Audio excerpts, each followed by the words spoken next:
The silence in my house had a weight to it. It wasn't the peaceful quiet of a library or the reverent hush of a church. It was the dense, settled quiet of a life unlived. I'd inherited the place from my grandmother, a sprawling, single-story rancher at the end of a long gravel road, surrounded by acres of whispering pines. For 2 years, I had existed within its walls, my life shrinking to fit the dimensions of the living room, the kitchen, the lonely bedroom at the back.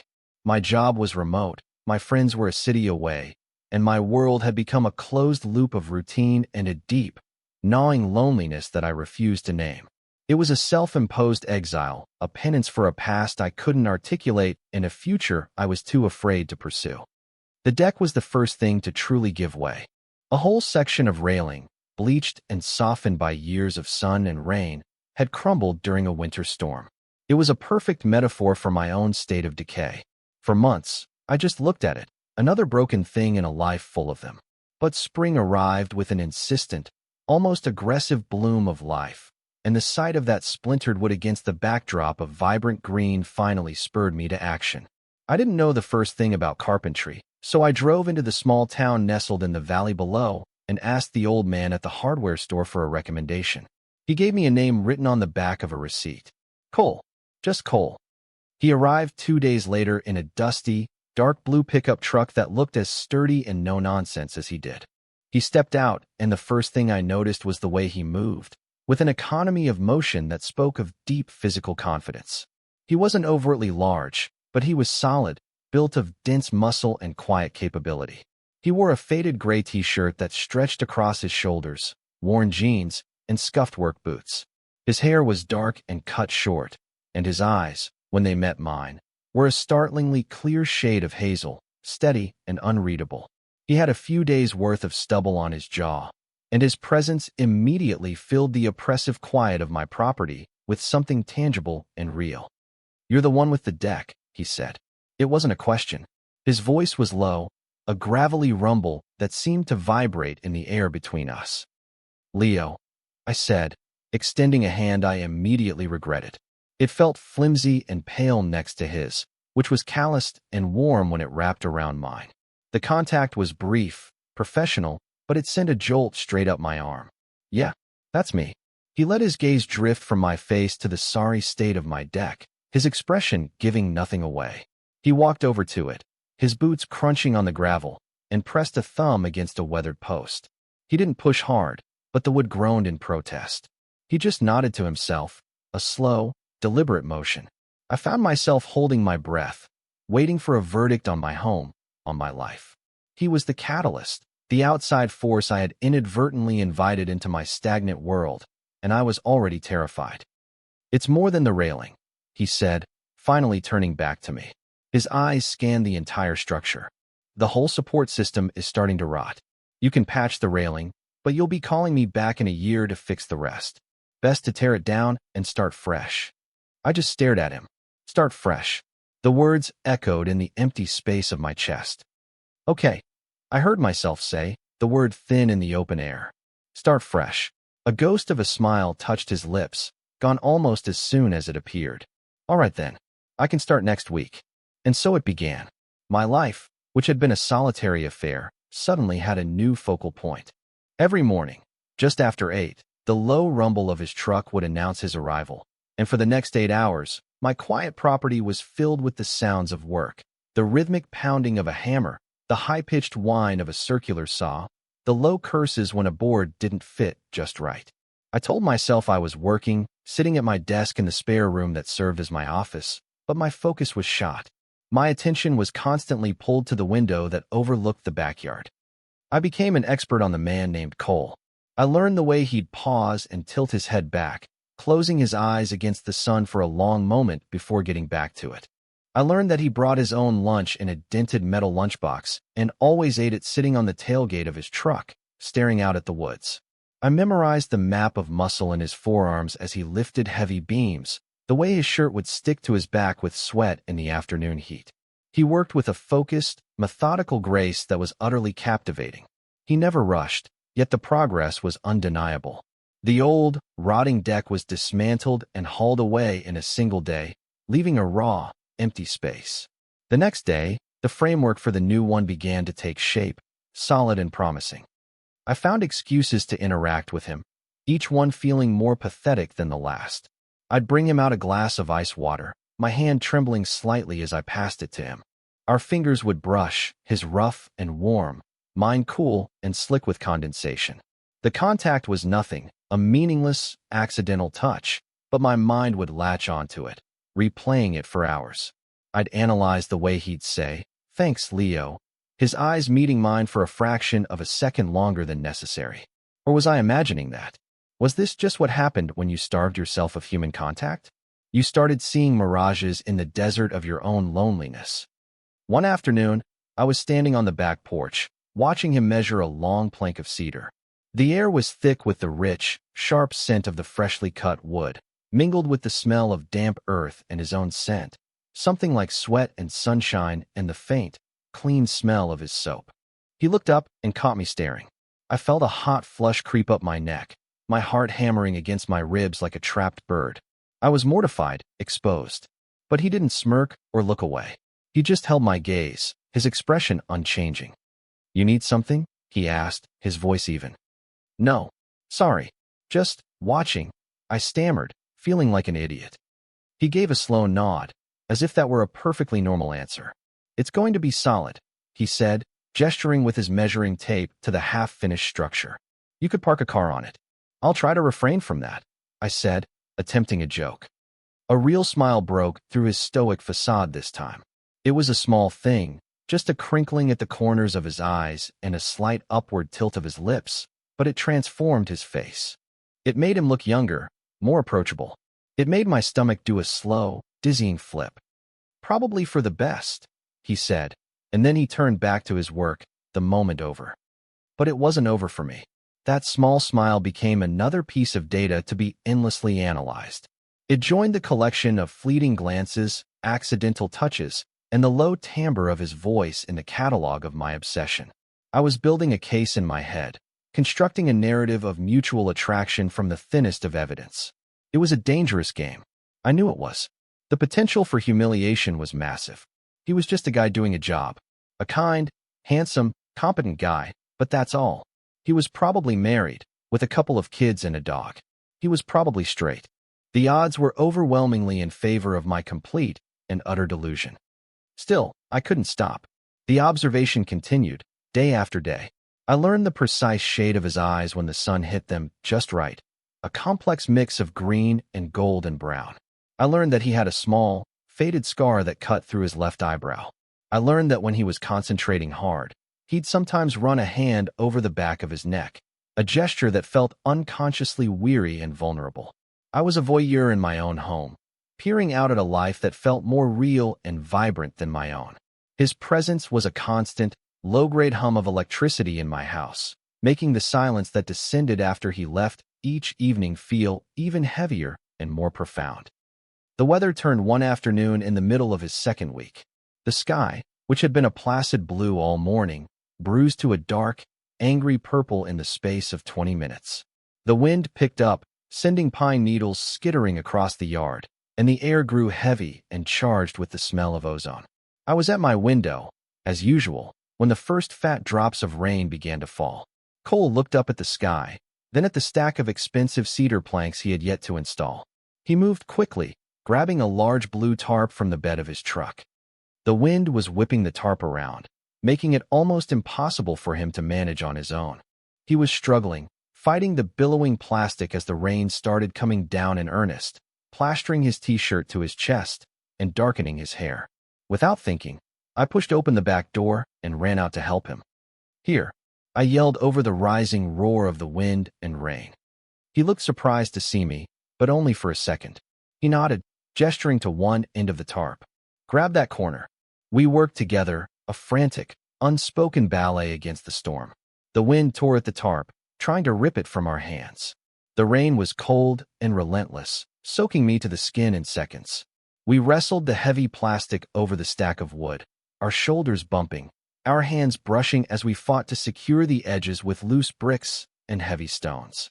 In the chaos, I was no longer the lonely observer, and he was no longer the stoic worker. We were just two men, fighting the same battle. For a few minutes, the carefully constructed walls between us dissolved. When the last stone was in place and the wood was secure, we stumbled back, breathing heavily.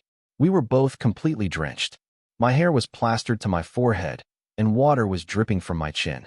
I looked at Cole. His gray shirt was dark and clinging, outlining the hard planes of his chest and stomach. Water streamed down his face, getting caught in his eyelashes. He wasn't looking at the tarp. He was looking at me. "Thanks," he said, his voice rough. The wind had died down to a low moan, and the rain had settled into a steady, drumming downpour. "No problem," I said, my own voice shaky. The weather from the cold or something else, I couldn't say. My teeth started to chatter. "You're freezing. Get inside," he ordered, his tone leaving no room for argument. He started gathering his tools, his movements quick and efficient. "What about you?" I asked, hesitating at the door. "I'm done for the day," he said, tossing a hammer into his truck bed with a loud clang. "Go on, Leo, before you catch pneumonia." I retreated into the warmth of my kitchen, my clothes dripping a puddle onto the linoleum floor. I watched through the window as he packed up the last of his things, got into his truck, and drove away, his taillights disappearing into the gray sheet of rain. I stood there for a long time, shivering, the feeling of his shoulder bumping against mine, the intensity of his gaze, branded into my memory. The storm had broken something open. The air in the house felt different now, charged and expectant. The next morning, the world was washed clean. The sun was bright, the air was cool, and the scent of wet pine was intoxicating. When Cole arrived, there was a new, unspoken current between us. The professional distance had been breached. He was still quiet, still focused on his work, but I would catch him looking over at the house, his gaze lingering on the window where he knew I Saturday. That afternoon, when he was packing up, I walked out onto the newly completed deck. The wood was smooth and solid under my bare feet, still smelling faintly of cedar and rain. It was beautiful, a perfect, sturdy, expertly crafted thing. "It's finished," I said, stating the obvious. He turned from his truck, wiping his hands on a rag. "Just about. Need to do a final sand and seal tomorrow. But the hard part's done." He walked over and stood next to me, his proximity making the hairs on my arms stand up. We stood in silence for a moment, looking out at the woods. "You're out here all alone, huh?" he asked, his voice softer than I'd ever heard it. It wasn't an accusation, just an observation. I swallowed, my throat suddenly dry. "Yeah, for the most part." He nodded, his eyes on the horizon. "I get it. I like the quiet." He paused, then turned his head to look at me. His hazel eyes were serious, searching. "But this much quiet, it can get loud, can't it?" The question hit me like a physical blow. He saw it. He saw me. He understood the crushing weight of the silence I lived in. It was a moment of such profound and unexpected vulnerability that I couldn't speak. I could only nod, a tight, jerky motion. My carefully guarded loneliness felt completely exposed, laid bare on the surface of my new deck. "Yeah," I finally managed to whisper. "It can." He held my gaze for another long moment, and in his eyes, I saw not pity, but a deep, unnerving understanding.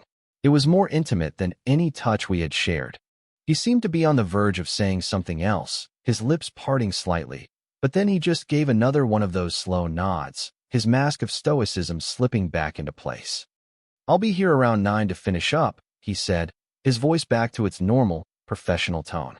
He turned and walked to his truck without another word. I stood there until his truck was long gone, my feet rooted to the new wood. The deck was done. His job was done. Tomorrow would be his last day. The thought landed in my stomach like a stone. The sounds, the presence, the quiet hum of him existing just outside my walls, it would all be gone. The silence would return, but it would be worse now. Louder, as he'd said, because now I knew what it felt like to have it filled. I barely slept that night. I tossed and turned, my mind racing. The thought of him leaving, of my life snapping back to its lonely, gray routine, was unbearable. I had to do something. I couldn't just let him walk away, let this fragile, unspoken thing between us evaporate. For the first time in 2 years, I felt the desperate urge to act, to break out of my passive existence. But what could I do? What could I say? "Hey, thank you for building my deck, and also I think I've fallen in love with you while creepily watching you from my window." The internal sarcasm was a weak defense against the rising panic. He finished the next day by early afternoon. The deck was sealed, gleaming faintly in the sun. It was perfect. He packed his tools for the last time, the sounds methodical and final. I wrote him a check, my hand shaking so badly I could barely sign my name. I walked outside to give it to him, my heart a frantic drum against my ribs. This was it. My last chance. Here you go, I said, holding out the check. Thanks, he said, folding it and tucking it into his pocket without looking at it. He lingered, his keys dangling from his fingers. The air was thick with things unsaid.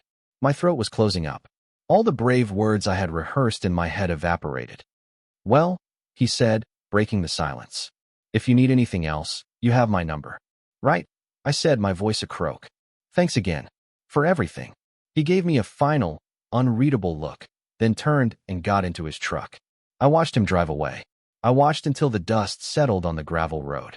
And then, the silence. It crashed down on me, heavier and more absolute than ever before. I had done nothing. I had let him go.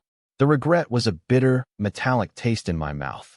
I stood on my perfect new deck, in my perfectly silent world, and I had never felt more broken. I lasted 2 hours. 2 hours of pacing my house like a caged animal, the silence screaming at me. His words echoed in my head. This much quiet, it can get loud. I couldn't take it. I grabbed my keys, my wallet, and my phone, and I ran out to my car. I didn't have a plan. I just knew I couldn't stay there. I pulled up the invoice he'd emailed me. It had an address on it, a P.O. box. Useless. But the hardware store owner had said he lived out on Ridge Road, in one of the old logging cabins. It was a long shot, a desperate, crazy idea. I drove. I drove with my windows down, the wind whipping through the car, my knuckles white on the steering wheel. Ridge Road was a winding, poorly maintained dirt track that cut deep into the national forest. I passed a few mailboxes, but none of them said coal. After 20 minutes of bumping along the rutted road, I was about to give up when I saw it. Tucked back in a clearing, almost hidden by a stand of tall firs, was a small, rustic cabin with a dark blue pickup truck parked out front. His truck. My heart leaped into my throat. I pulled over, my car sputtering to a stop in a cloud of dust. What was I doing? This was insane. Stalking him at his home. I should just turn around.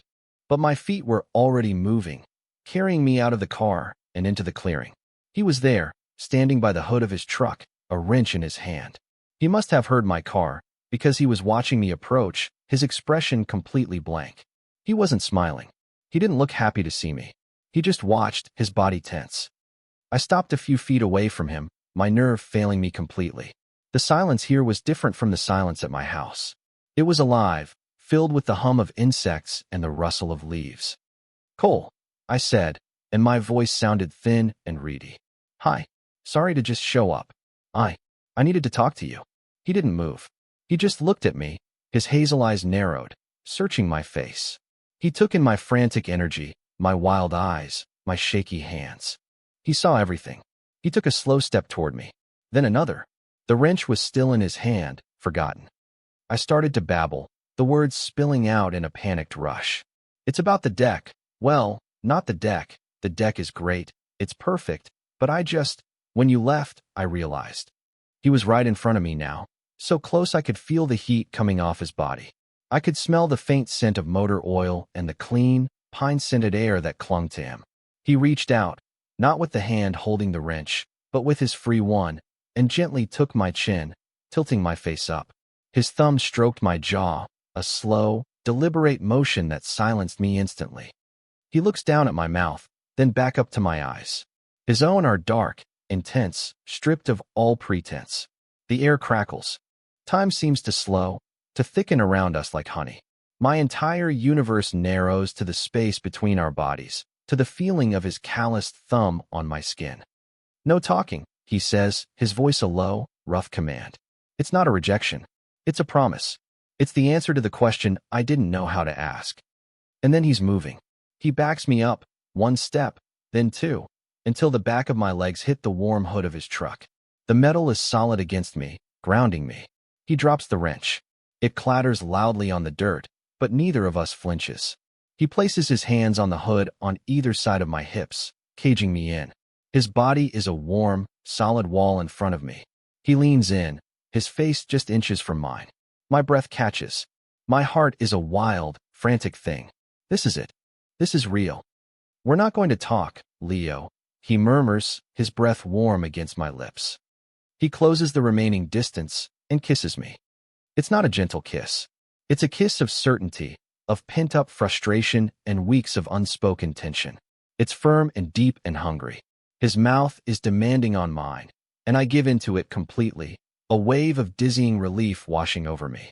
My hands come up to grip his shoulders, my fingers digging into the firm muscle there, holding on like he's the only solid thing in the universe. He makes a low sound in the back of his throat, a growl of satisfaction, and deepens the kiss. One of his hands leaves the hood and tangles in my hair, tilting my head back, giving him better access. It's everything. It's the release of every lonely night, every silent meal, every moment I spent watching him from my window, yearning. This is not a delusion. This is not a mirage. This is the solid, undeniable truth of his lips on mine, his body pressed against me, his hand in my hair. It's rough and honest and overwhelming, and it feels like coming home. When he finally breaks the kiss, we're both breathing hard. He doesn't move back. He rests his forehead against mine, his eyes closed. My own are squeezed shut, trying to process the explosion of sensation. My lips tingle, my body thrums with an energy that is entirely new. I can feel the steady beat of his heart through his chest, or maybe it's my own. Okay, he asks, his voice a raw whisper against my skin. I can't form words. I just nod, my forehead rubbing against his. Okay, I am more than okay. I am remade. He pulls back just enough to look at me. The unreadable mask is gone. In its place is a raw, undisguised vulnerability that mirrors my own. There's a question in his eyes, a hint of uncertainty that I find deeply endearing. He was so confident, so sure in his actions, but now, in the aftermath, he needs reassurance just as much as I do. My voice, when I find it, is hoarse. I thought I was imagining it. A wry, tired smile touches his lips. You think I stare at all my clients like that? He asks, his thumb stroking my cheekbone. You were driving me crazy, Leo. Sitting in that window, watching me. I'm sorry, I begin, but he cuts me off with a shake of his head. Don't be, he says, his voice firming up again. Just took you long enough to do something about it. He leans in and gives me another kiss, this one slower, softer, full of a quiet promise that makes my knees feel weak. When he pulls away, he takes my hand, his fingers lacing through mine. His hand is large and warm, and it engulfs my own completely. It feels right. Come inside, he says. It's not a question. It's a continuation. He leads me away from the truck, our hands still joined, toward the small cabin. The inside is simple and clean, smelling of wood smoke and coffee. There's a worn leather armchair, a small kitchen, a sturdy wooden table with 2 chairs. It's a space built for one, but it doesn't feel lonely like my house. It feels self-sufficient, peaceful. He lets go of my hand to put a kettle on the stove, his movements economical and sure, just like when he works. I just stand in the middle of the room, feeling out of place and yet exactly where I'm supposed to be. The silence returns, but it's a different kind now. It's a comfortable quiet, a shared space, no longer loud or oppressive. He turns from the stove and looks at me, really looks at me, and that small, rare smile appears again. You're shaking. I look down at my hands. He's right. A lot has happened in the last 10 minutes. He closes the distance between us and wraps his arms around me, pulling me against his chest. I let out a breath I didn't realize I'd been holding since I left my house. I relax into him, resting my head on his shoulder, inhaling his scent. He's so solid, so real. His arms are a fortress around me. I feel safe. For the first time in years, I feel completely and utterly safe. It's okay, he murmurs into my hair, his hands rubbing slow circles on my back. We'll figure it out. We'll figure it out. 2 simple words that hold a universe of hope. He wasn't offering easy answers or grand declarations of love. He was offering a beginning, a chance. He was offering to share his quiet. I had driven out here to talk, to try and explain the vast, complicated mess of my feelings with inadequate words. But he knew better. He knew that some things don't need to be talked about. They need to be felt. He had met my panicked uncertainty with calm, decisive action, and in doing so, had given me exactly what I needed. I lifted my head and found his lips again, my heart finally, blessedly, quiet.